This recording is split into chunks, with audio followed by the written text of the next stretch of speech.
think about getting away for the holidays. Oh, you can think about it all you want. Have you seen the list of countries Americans are allowed to visit? We have an update on travel for Americans in the teeth of a pandemic, a mismanaged pandemic at that, when we come back.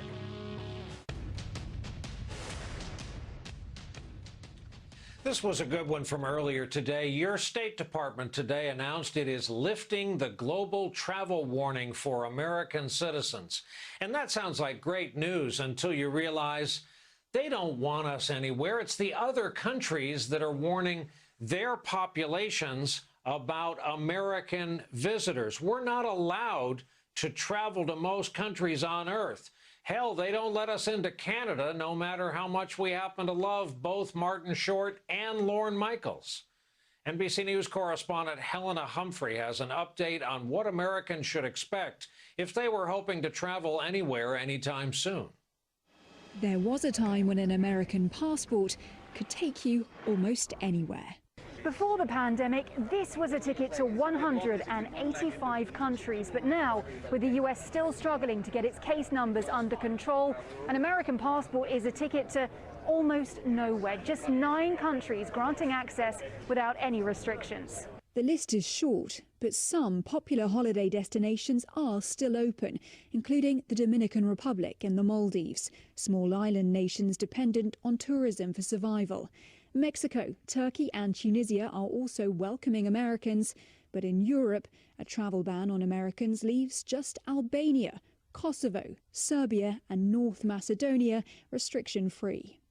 There are another 23 countries you can head to, but they come with restrictions. Ireland allowing Americans in provided they quarantine for 14 days upon arrival, a rule many US travellers aren't following. Aer Lingus flying flights from out of Texas and Florida is absolute madness, because I think by the time they get to our door or they make it into our restaurants, I mean, it's just too late, like, for us to try and do it. We can try and police it, but we don't have the resources.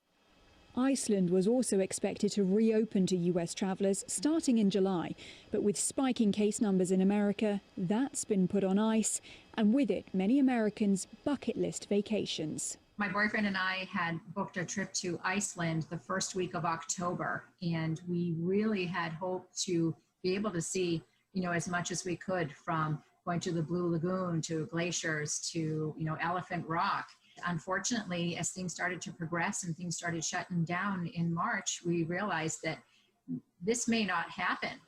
And with summer travel restrictions constantly changing, federal aid for airlines expiring soon, and a global travel industry bracing for a $2 trillion hit to its revenue, industry experts say travellers should think twice before booking that winter vacation.